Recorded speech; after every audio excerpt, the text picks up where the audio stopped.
Jai Hind everybody. I am Major General Shami Sabharwal and I welcome you all to Centurion Defense Academy. आज हम बात करेंगे, एक बड़ा इंपॉर्टेंट टॉपिक है, the common mistakes which most candidates make during an interview. देखो, आपका एक सबसे बड़ा मेजर हर्डल क्या है? Doing the written exam. You worked so hard for it, so many months you put in efforts to clear that written exam. अब written exam आपका पास हो गया है and now you are almost there. अब जब आप पीक पे पहुंचने वाले हैं और आपकी एक इंटरव्यू जो है इज सो इंपॉर्टेंट, और what is the duration of that interview? 45 minutes to 75 minutes, ले देकर 1 घंटे की बात है. पर आपको क्या लगता है कि आप, चूंकि 1 घंटे की इंटरव्यू है, आप सोते सोते जो बोलेंगे उसमें काम चल जाएगा? No, I don't think that is the right approach. एक हर्डल क्रॉस करके you are almost there to the finish point, और यहां से वापस जाना is not what I would like you people to face. So let's look at those 10 common mistakes which I have discussed with lot of presiding officers, and we have come to a consensus that these are the 10 important things which we need to look into, which we can plan for before going for our interview. Okay, on to the first point. The first one is appearance. Gentlemen, remember one thing. मेरे height 5 foot की है या 6 foot 4 inch की है, मेरा वजन 60 kilo है या 70 किलो है, मेरी नाक मोटी है या कान छोटे हैं, उससे कोई फर्क नहीं पड़ता. लेकिन मैं अपनी बॉडी को और अपनी अपीयरेंस को कैसे प्रेजेंट करता हूं is more important. The first and foremost is haircut. You come to a profession of arms. A proper, nice, decent haircut, I think interview में जाने से पहले is a must. अब मैं देखता हूं कई हैं जो यहां पे एक बड़ा बैंड टाइप का लगा के हिप्पी स्टाइल में ले आते हैं. Are you coming for an interview for armed forces or in the film industry? वहां चले जाओ, you might be successful there, but not, I repeat, not. It won't cut the ice in the armed forces. The next is shabby lookout. When I say shabby lookout, दाढ़ी आपने नहीं बना रखी, पता नहीं मुंह भी कब धोया था, नाखून आपके नहीं कटे हुए, and your appearance does not give that you have even cared to nurture your body to come for such a important thing called interview. Clothes dirty crumpled. आप अगर गंदे मैले कुचैले कपड़े लेके पहन के आओगे तो आपको क्या लगता है, बॉस इंप्रेस होगा? या आपने इतनी टाइट फिटिंग पैंट पहनी हुई कि आप बैठते हैं तो you are uncomfortable. It gives a very very bad impression. So in appearance this becomes important. Then your shoes. पता लगा शूज या तो फटे हुए हैं या गंदे हैं या पॉलिश्ड नहीं है. Now this is in your hand. These are very very small things which you can always do. कम से कम जूते तो ठीक के पहन सकते हो. अगर मेरी ड्रेस ब्राउन है तो जूते ब्राउन होने चाहिए. अगर ब्लू या ब्लैक ड्रेस है, obviously black shoes will go with that. And last but not the least, borrowed clothes. अब आप आ तो गए सोते सोते इंटरव्यू के लिए, यहां आके देखते हो बाकी तो सब सज धज के ठीक तरीके से जा रहे हैं, आप तो ढंग के कपड़े भी नहीं लाए हो. अब आप, हाइट है आपकी 5 फुट 4 इंच, मेरे जैसे 6 फुट वाले की हाइट का आप पैंट शर्ट ले लोगे तो आप तो ऐसे झुलझुल करते जाओगे, तो आपके कपड़ों से पता लग जाएगा कि these are not your clothes. और you are very healthy and you take my trouser, वो पैंट पूरी नहीं आ रही है, बकली टाइट करते करते आप मरते जा रहे हो, तो क्या फायदा? And poor hygiene. So all these things are in your hands. Please look in to it in your planning stage itself. The next mistake is not listening to the questions properly and then thereafter giving question answers. देखो क्या होता है कि सम of us, हम क्या करते हैं, 10 20 50 question जो है रट लेते हैं कि भाई ये सवाल पूछा जाएगा तो मैं ये जवाब दे दूंगा. अब क्या करते हो, जैसे ही वो एक सवाल पूछना शुरू करता है, आपका एक कोई भी कैच वर्ड उसके अंदर नजर आता है which is related to that question bank which you have रटोड इन योर माइंड, और आप बड़बड़ बड़बड़ करके शुरू हो जाते हैं, नॉट रियलाइजिंग कि this is not what he is asking. Now please pay attention to what he is asking. रटी हुई चीजों से आप नहीं कामयाब हो सकते. You have to show your originality and that is what is expected out of you. Okay, moving next. Verbose. What do you understand by verbose? देखो, मैंने आपसे एक चीज पूछता हूं और आप पूरी मेरे को महाभारत सुनानी शुरू कर देते हो, सर ये हुआ, उसके बाद मैं वहां गया, फिर मैं यहां गया, but you are not coming to the point. See, I just told you some time back, the duration is only 45 minutes to 75 minutes. उसमें presiding officer has to extract maximum of what is there inside you, and he is not here to listen to your stories. Let's take an example. I ask you, who is your best friend? You say, sir, actually in my class 3rd, Ramesh was my good friend. In my 6th class, then actually Naresh became my friend, and in my 10th class Rashmi became my friend. फिर उसके बाद ये हुआ, उसके बाद वो हुआ. He is not interested in all those things. He is asking you with a particular aim that who is your best friend. So please focus on who is your best friend today with whom you share things. And that is what is more important, and not the backgrounder information. Then telling lies and hiding facts. देखो, आप एक form भरते हो, उसके बीच में you give details about your education, games, hobbies, families and everything. अब उसमें आप गलत इनपुट भरते हो. देखो, सेंचुरियन में they have done a very good job. एक किताब निकाली है, रणनीति फॉर एसएसबी. एंड इसमें एक बड़ा लाइव एग्जाम्पल दिया है एक बच्चे का, जिसने ही used to play football at the school level, थोड़ा बहुत खेला. अब उसके फादर ने कहा, तू जा रहा है तो थोड़ा इंप्रेशन क्रिएट करने के लिए you say that I was the captain of the football team. देखो, गेम खेलना एक चीज है, to be a captain is all together different thing. Now what happens is कि ही सेज कि आई एम द कैप्टन. अब obviously जब captain बोलोगे, expectations about the game from you go exponentially higher. Now the presiding officer starts asking him questions. जब वो 3-4 सवाल देते देते उसको पसीने पसीने हो जाते हैं श्रीमान, एंड देन ही सेज कि sir I am sorry, actually my father told me to write captain, I was just एक नॉविस प्लेयर हूं, थोड़ा बहुत किक मार लेता हूं फुटबॉल को, उससे ज्यादा मुझे फुटबॉल नहीं आती. अब आपको क्या लगता है, इसके बाद वो जो भी सवाल के जवाब देगा, will the presiding officer ever trust him? So don't do this. देखो, ट्रूथफुलनेस इज वेरी इंपॉर्टेंट. सच्चाई ही आपको आगे लेके जाएगी. अगर आप एक काम नहीं करते तो नहीं करते, आप क्रिएट नहीं कर सकते. So I always maintain one thing, don't tell lies, be truthful. Honesty is the best policy.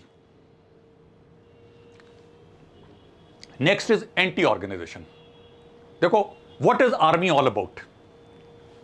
Boss ने जो एक हुक्म दिया कि हमला बाएं से होगा तो बाएं से ही होगा, फिर दाएं से नहीं हो सकता. जो भी प्लानिंग प्रिपरेशन स्टेज पे जो होता है, उस समय कमांडिंग ऑफिसर इतना मूर्ख नहीं है, वो अपने कंपनी कमांडर के साथ डिस्कस करता है. अगर आपको लगता है दाहिने में ज्यादा दम है, give your view points, he will take it. लेकिन जब आप कॉन्फ्रेंस हॉल छोड़ के बाहर जाते हैं और अगर कमांडिंग ऑफिसर ने फिर भी डिसाइड किया कि हमला बाएं से होना है, तो आप बाहर जाके यही बोलेंगे कि हम सबका प्लान है, हमला बाएं से होना है और हम बाएं से करेंगे. फिर आप अपने जवानों को यह नहीं बोल सकते कि सर भाइयों, मैं तो सीओ साहब को, कमांडिंग ऑफिसर साहब को कह के थक गया, दाहिने से करना है, हमला बाएं से करेंगे, ये तो फेल हो जाएगा, हम सब मर जाएंगे. You have demoralised your force, and that is why organisation कभी भी एंटी ऑर्गेनाइजेशन चीजें एक्सेप्ट नहीं कर सकती, specially so in the armed forces. और यही एक एग्जाम्पल, आप अगर आपको अभी भी शक है, मेरी एक वीडियो है अग्निवीर के ऊपर, क्योंकि काफ़ी इसके ऊपर चर्चा हुई थी. लोगों ने, स्पेशली जिन्होंने पॉलिटिकल एंड से उसके ऊपर नेगेटिव फीडबैक दिया था, मैंने एक वीडियो बनाई है जिसके में I have given the view point of the organization and what is the benefit for the person who is becoming the Agniveer. उसको देखोगे तो आपको खुद आइडिया होगा कि how we can find positivity and be a organization man, because arm forces specially so needs a organizational man. Anti organizational man की तो किसी भी, चाहे प्राइवेट सेक्टर भी हो, वहां भी जरूरत नहीं है. तो आर्मी में तो खैर भूल ही जाओ. Mistake number 6, over confidence. देखो, अंडर कॉन्फिडेंस आपने सुना होगा कि यार ही लैक्स कॉन्फिडेंस. अगर अंडर कॉन्फिडेंस बैड है ना, over confidence is very very bad. Knowledge सीमित होती है, लेकिन आप शो करते हो कि तुर्लम खान आप ही हैं, एक्चुअली आर नॉट. अब क्या होता है कि जब प्रिजाइडिंग ऑफिसर आपसे कुछ सवाल पूछता है, you don't know the answer, and yet आप ऐसा शो करते हो कि ऐसे व्यू आप ही नॉलेज के भंडार हो, and you respond very confidently. Presiding officer knows you are telling a lie, कि आप सच नहीं बता रहे हो. वो आपको गाइड करने की कोशिश करता है, now because of your over confidence you try to mock, अरे sir it is like this only, you know ऐसे होता है। आप क्या, किसको, presiding officer with who's got more service than your age, आप उसको मॉक करके क्या सोचते हो? If you have this kind of overconfidence, take it out. He is trying to give you a hint to come get to the right direction. Do that. Don't be overconfident. You come for the interview, not take interview. So be careful. Mistake number 7, me over others. ये I, me, ये जो मैं वाली चीज है, ये फौज में नहीं चलती। फौज का काम है team work. It is a team which leads you to victory. And that is why फौज में सिर्फ टीम वर्क ही काम करता है, क्योंकि अगर आपने बैटल में कुछ एक चौकी को भी जीतना है तो आपकी पूरी टीम जीतती है, अकेला कोई नहीं जीतता। तो जब तक आपके अंदर टीम वर्क वाली भावना नहीं आएगी, आप अपना ऑर्गेनाइजेशन के इंटरेस्ट को अपने इंटरेस्ट के ऊपर नहीं रखोगे, तो आई don't think you fit yourself in the organization. So all your activities and your actions must show that you are a team man. Mistake number 8, not prepared for the interview. When I say not prepared for the interview, firstly not knowing adequately about the organization. देखो, अगर आप air force candidate हैं और आप वहां आए हो, if it is your interest that you wanted to join air force, not mine, तो आपको बेसिक एयरफोर्स का रैंक स्ट्रक्चर, एयरफोर्स में किस किस टाइप के एयरक्राफ्ट्स हैं, what is the speed of let's say Sukhoi 30 और रफेल, ये तो आपको मालूम होना चाहिए। What is the difference between a tracking radar and a surveillance radar? अगर इतना भी नहीं मालूम, nobody is expecting you to know the air warfare tactics, that is not required, but these are the basics which everybody knows, and you say you are air force candidate and you don't even know that. And the next thing is self awareness. आपको अपनी strength, अपनी weakness, basics, you should know it. If you don't even know that, अगर आप ही को अपने बारे में नहीं मालूम तो दूसरों को कैसे एक्सपेक्ट करते हो कि they should know more about you? Now the next point is lack of general awareness. This is mistake number 9. अब आप कहोगे सेल्फ अवेयरनेस और सर जनरल अवेयरनेस में क्या फर्क है? देखो, जनरल अवेयरनेस में क्या होता है, awareness around you. I am not asking you to know awareness about कि व्हाट शुड और what are the genesis and the background of, let's say, US-England relationship or US-Japan relationship. ये is beyond your scope. But definitely अगर जैसे अब हम देहरादून में हैं और आप देहरादून से भोपाल जाते हो इंटरव्यू देने के लिए, तो आप ट्रेन से जाओगे और वो आपसे प्रिजाइडिंग ऑफिसर पूछता है कि ओके भाई आप कैसे आए? यू से सर मैं ट्रेन से आया। इसे कौन सी ट्रेन से आए?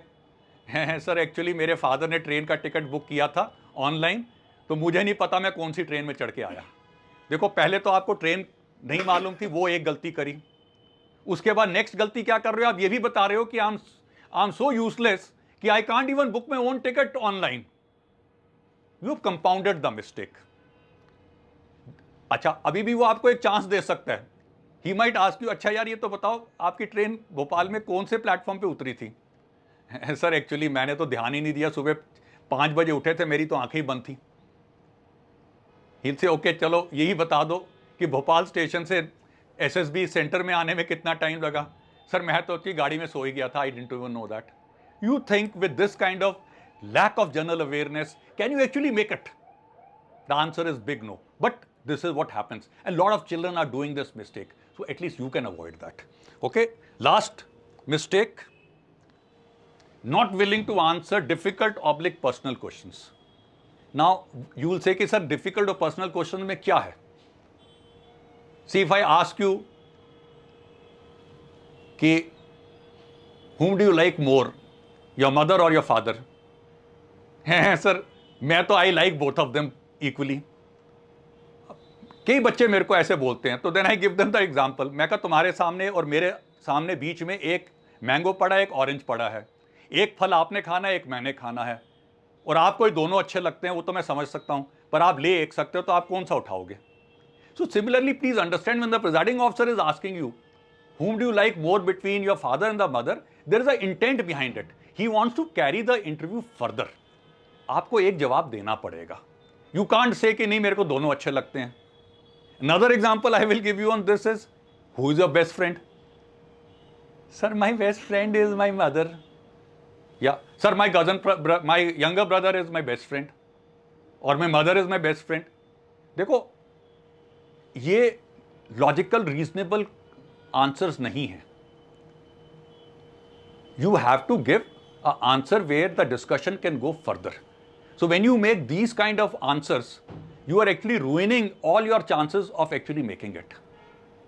So these 10 very, very common mistakes across the board which people have come to a consensus, which most people make, I would request you, take a de novo look, don't do it. Now I have 1/11th bonus point for the girl candidates, and that is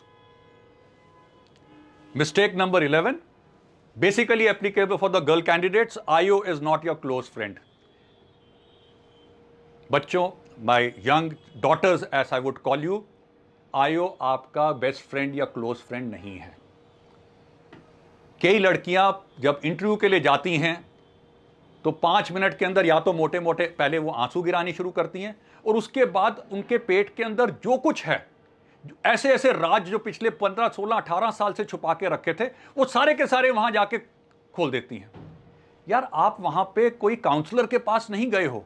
if you really want to open your heart out, I suggest 1000 रुपए दो, take a counsellor online. Your identity will be not disclosed. आप अपना पूरा दिल खोल लो, लेकिन please understand, जब आप इंटरव्यू के लिए गए हो, आप एक मकसद से गए हो. You have gone with the aim, and that aim is to clear the interview, not कि वहां जाके आप अपने दिल के दुखड़े या अपने राज वहां आप शेयर करो. So please don't make that mistake. If you have even iota of doubt कि you might end up doing that, look for counselors online, spend 1 hour with them, open up, debottle yourself, and then go for the interview. But please don't make this mistake. आप अपने सारा इतनी जो आपने इतने महीनों की मेहनत है उसको बर्बाद कर दोगे. I hope you understand that. With that, I come to an end. Please give your comments. If you like it, share it with others. Next week, I'm going to come up with a very interesting video. और वो video है lesson from live experience of somebody जिसकी मैंने interview करी थी. वो एक गलती जिससे कि इंसान अपनी जिंदगी बर्बाद कर देता है, उसके बारे में करूंगा. ओके, जय हिंद, थैंक यू.